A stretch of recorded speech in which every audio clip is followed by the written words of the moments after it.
Hello, I'm Ruby from the Useful Journal. I thought I'd try something different today. I'm a perfectionist and I sit there trying to write a script and make it all perfect, and then it loses all my personality. So you're going to get me today.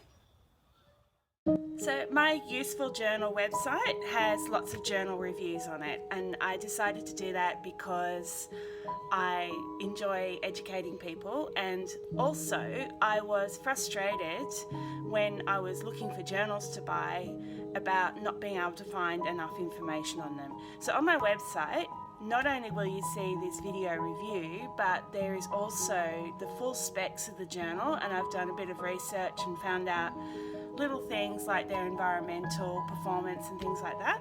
And you will also find links to other people's reviews, which directs you to their webpage or YouTube channel. I hope you go and have a look, and I hope it's useful. And there'll be lots more on it as I get through all my journals. But we're here today for the Useful Journal review of the Jumping Fox Journal. This is marketed as a luxury journal, and they're not lying.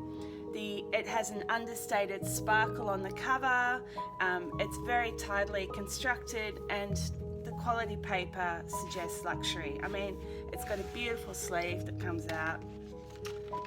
They've called the range Luminescence, and it's actually perfect because it is. It's a very, very understated sparkle.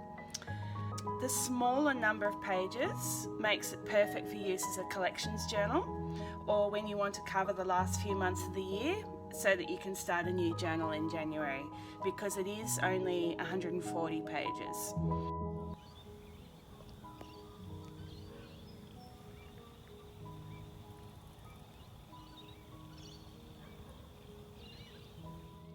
So I was interested to compare the 120 GSM paper in this one to the 100 GSM paper in my TechiCore journal and the 140 GSM paper in my Clever Fox journal, both of which I've reviewed before. It's not possible to compare it to the TechiCore because the texture of the two is so different. The TechiCore paper is very smooth compared to the semi-smooth paper of the Jumping Fox journal. When I compared it to the Clever Fox, and this one has 140 GSM paper, the Jumping Fox journal had more ghosting and bleed, and it's more expensive and has less pages than the Clever Fox journal. So it's kind of hard to weigh up, because this one, I do love the texture of this paper and the look of the journal, but it's only slightly more expensive and it's still cheaper than a lot of other journals, so it's up to you.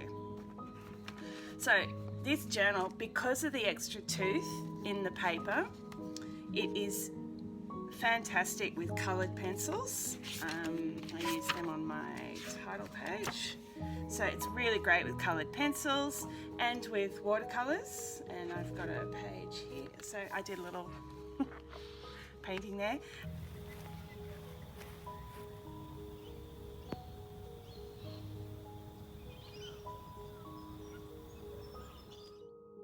So the Jumping Fox journal is very nicely packaged in a box that slides out of a slipcover, and this is what I mean by that. So it slides out and it sits in its own little box. There is a little window in the cover that lets you see the fox that is stamped on the front of the journal, and the journal was shrink wrapped, and it also had a belly band, a paper belly band. It's marketed as a luxury brand, and the notebook comes in a tasteful selection of colours and styles in the Illuminate range, which has a textured sparkly finish like this one. And they also have a linen cover range. The paper edges are gilded.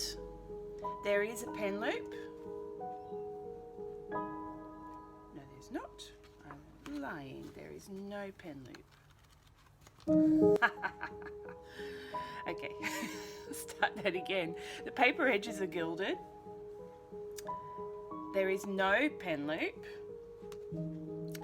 There There are 2 satin ribbons, and they're a good length, like you can use them to pull around to get to the page. And there is a pocket on the inside back cover, and there is an elastic band to hold it closed. One item that sets this journal apart is the perforated pages in the back. This is pretty rare in journals, they're not very common. So the idea is that you can tear it out, or you can transfer a page to another journal. Anyway, I don't know what you'd use it for, but it's something that's a bit different to this journal. Because this journal only has 140 pages and the paper weight is only 120 GSM, the journal is thinner and lighter to carry around than most other journals, which is definitely an advantage if you carry your journal around everywhere with you. It feels sturdy enough to cope with a bit of travel as well. It's a really nicely constructed journal. Once we open the journal, we find the Return to Owner page. There are 2 liners before you get to the contents page, and then there's another blank page before the dotted pages start. So you've got a blank and then the dotted pages. The 120 GSM paper is ivory coloured and it's marked with a 5mm dot grid. I'll just show you compared to my white pages in my Clever Fox journal. So you can see it's quite distinctly ivory coloured compared to the very white pages of the Clever Fox. I sometimes think the ivory pages are a little more forgiving and they actually blend with colours better, so it depends what look you're after. The page numbers sit outside the dot grid, you can see there. It's worth noting that the dot grid is only 26 by 39 dots.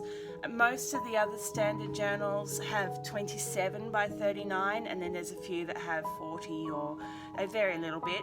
This one's a little bit narrower, so you'll have to try some different layouts if you're used to having things spaced a certain way. You can also get a lined version if you prefer that to dots. So when we go to the pen test, the first thing you'll see is the ghosting and borderline bleed with some of the pens, and I'll show you that up close. So you can see this is a Stabilo, that one's the Stabilo .88, and this one is a Faber-Castell gel pen. And then on the other page, I actually got a tiny bit of, I don't know whether it's almost bleed through from my fountain pen, which I've never had before. And then you'll see, the ink, that ink bleeds through everything. And then Sharpie pen, which is an alcohol-based marker. Generally, the markers that I use actually performed fairly well on this paper. So it was mainly the very wet, dark ink pens. While Jumping Fox Designs says it works well with fountain pens, I found it a little unpleasant because the pens kind of scratched across the page rather than glided. The tactility of the page may not have been ideal with my fountain pen, but it is perfect with sketching, using coloured pencils and using an eraser. So a little bit of tooth in the paper means that it grabs pencils a bit better. And yeah, it was such a pleasure to do this colouring in page because yeah, it's just really lovely to use pencils on. I do use a Pilot friction pen because they're very popular now, so I've tested it there. Actually, that's the best result I've ever had. It's very clearly erased. Now, in terms of watercolour, so my little mouse here is in watercolour. Once you've done a few of these tests, you start to realise that the thickness and the GSM of the paper only has a partial significance in how well watercolour will work. The Jumping Fox journal works really well. It's only 120 GSM, but it works well for watercolour.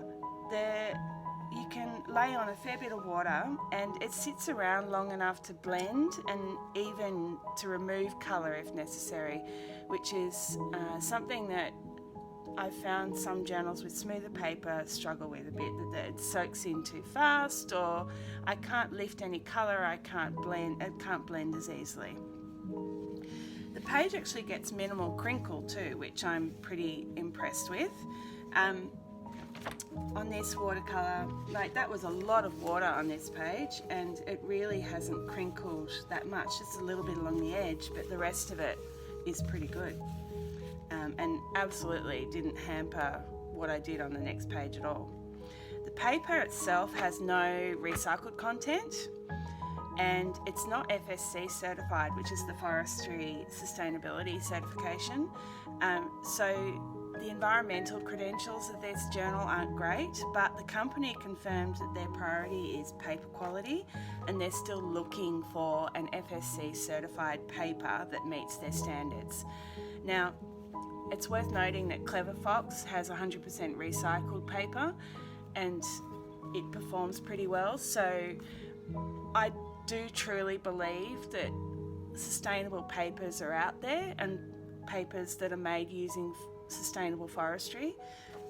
So I just hope that companies like Jumping Fox do truly make an effort to try and find them, because it'd be nice to see the paper industry get a bit healthier. The journal sits nice and flat and provides a great platform for creative work.